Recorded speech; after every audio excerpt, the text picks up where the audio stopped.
A bill allowing terminally ill Hoosiers to try potentially life-saving drugs became law this week, and as Alexander McCall reports, it could have big implications for one Indianapolis family.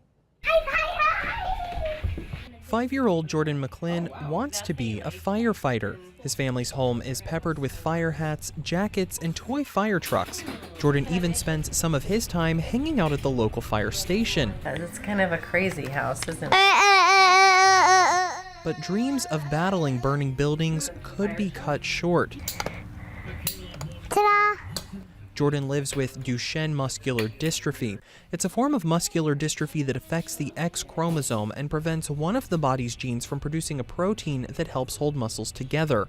Over time, muscles slowly degenerate. When Jordan was diagnosed, we pretty much felt like our worlds had come to an end. I mean, there was a lot of crying. Unlike other muscular dystrophies, which worsen slowly, Duchenne moves quickly and is fatal. Those with Duchenne typically live to be about 20 years old. It was really hard, but then we quickly realized that we had a choice to make. We can stay depressed and, already think about the end, or we can basically make every day the best day ever. Yeah, that's their home. Oh, okay.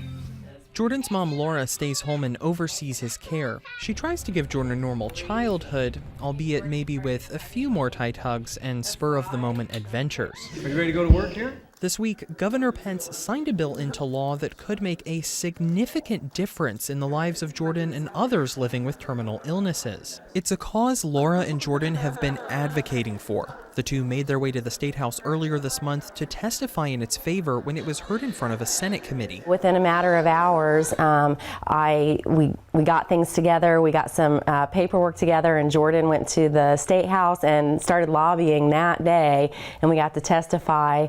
Often referred to as right to try, the measure gives those afflicted with terminal illnesses access to experimental medications that have only passed the first phase of the FDA's approval process. It's basically about letting people control their own destiny. It's, saying, hey, I'm going to die, but I should have a right to try something if it looks promising. The FDA's 3-phase approval process can take years to complete.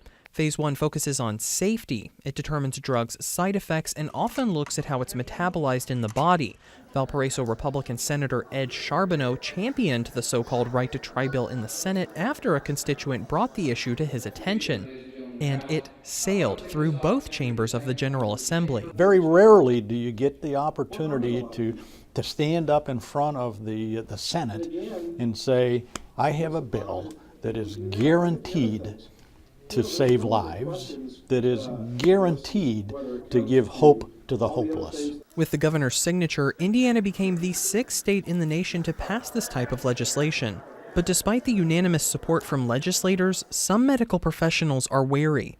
Their main concerns are, number one, cost. A relatively new FDA-approved drug for cancer, for example, can cost patients between $10,000 and $12,000 per month.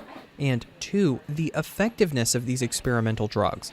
They argue the FDA's process of testing drugs exists for a reason. They absolutely have that right to say it.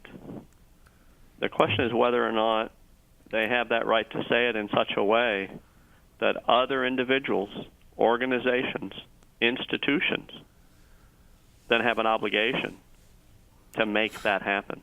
Laura sees those challenges too, and although she says she's ecstatic to see the measure receive such wide support, she says the next step is the hard part. She and her family will have to find a doctor and drug provider willing to prescribe any available medications to Jordan, but she says those larger hurdles are worth the effort if clearing them means prolonging Jordan's life. There are definitely some obstacles ahead. I look at them as opportunities, though. It's just going to be another project for us and another challenge.